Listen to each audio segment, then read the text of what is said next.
bisan sa layo pa ang ang pag-file sa mga certificates of candidacy na nakoy nakitaan sa kadalanan, man of destiny, no?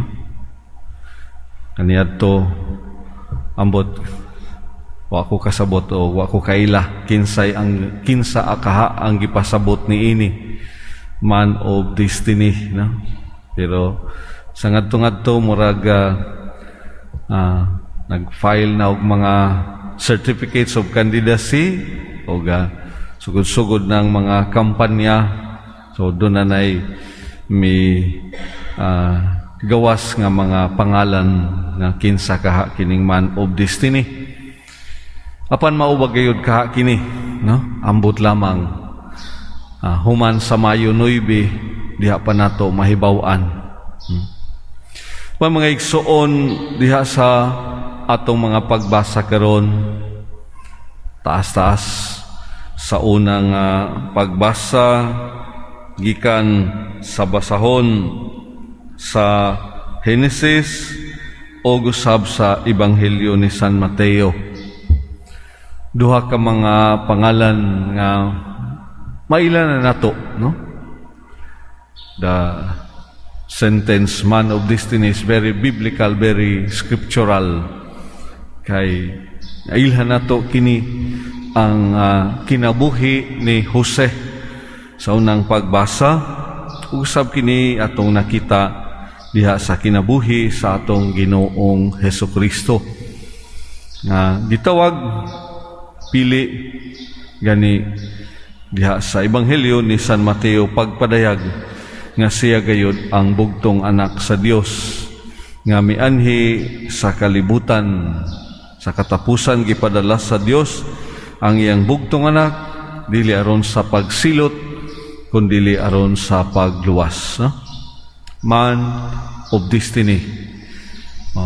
Bisan kon unsa pa ang mga pamaagi sa tao, no? Kung kini gitagana na sa Dios, wala gayoy mahimo ang tao o ang kagahuman nga iya nining kalibutan.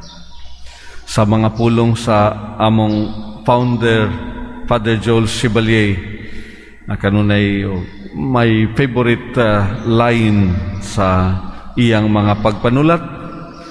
When God wants something done, difficulties, crisis, trials, problems become possibilities. So, mao kini ang gidangatan sa kinabuhi ni Jose. Bisan pa man sa dautan nga mga hunahuna sa iyang mga igsuon sa pagsilusay, bisan pa man sa ilang tinguha nga nagdala kanila the worst case scenario nga kutluan og kinabuhi ang ilang igsuon, no? Murag putol pa man ang istorya sa kasaysayan o sa kinabuhi ni Jose dinhi, pero usa sa mga favorite karakter nako sa Old Testament, no?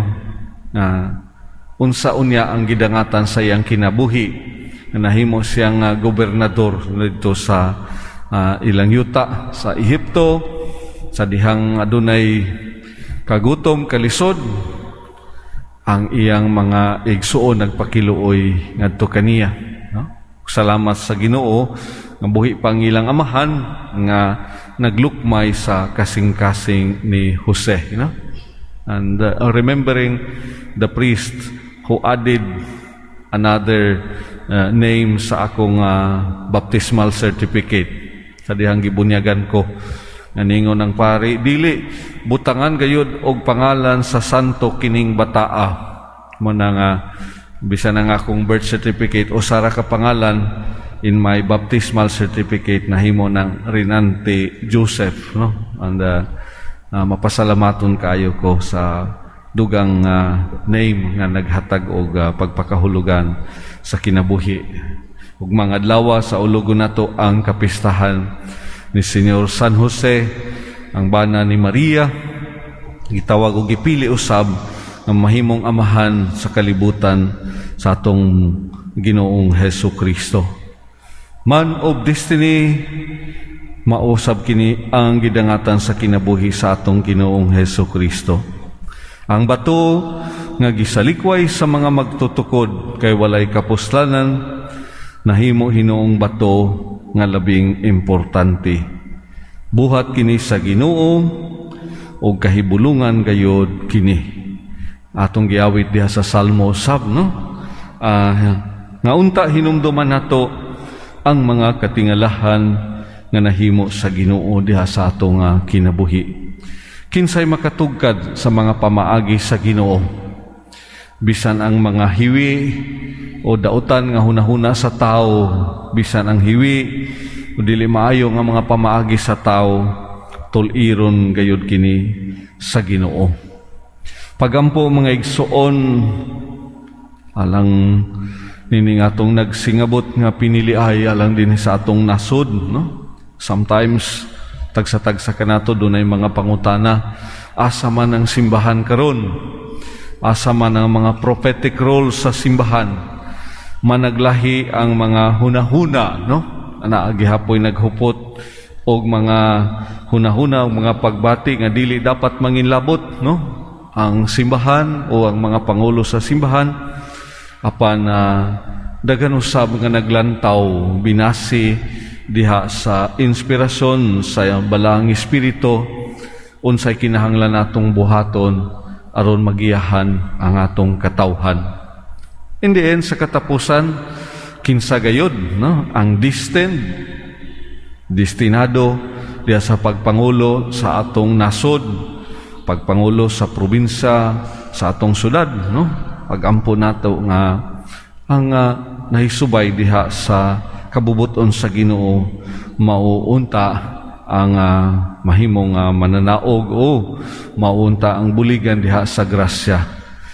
Magmabinantayon sa laing bahin tungod kay ang mga pamaagi nining kalibutan, ang mga pamaagi sa tao usahay sukway man sa mga plano sa Ginoo, sa kabubuton sa Ginoo. Adunay mga attempts usahay sa pagtuis sa kamatuoran, adunay mga pamaagi usahay aron nga ang katarong, ang kahusay o ang kahapsay dili magmadaugon, pero nahibaw kita nga sukad pa sa sinugdan o sa istorya sa kasaysayan, buhat sa dautan, wala gayud nagmadaugon batok sa gahom sa kaayo. Pagampo lamang nato nga ang tagsa-tagsa o ang kinatibuk-an nga katilingban magiyahan diha sa sakto nga dalan. Bisan pa man og taliwala sa mga krisis, bisan pa man og taliwala diha sa mga kahuyangan o mga kapakyasan sa tagsa-tagsa.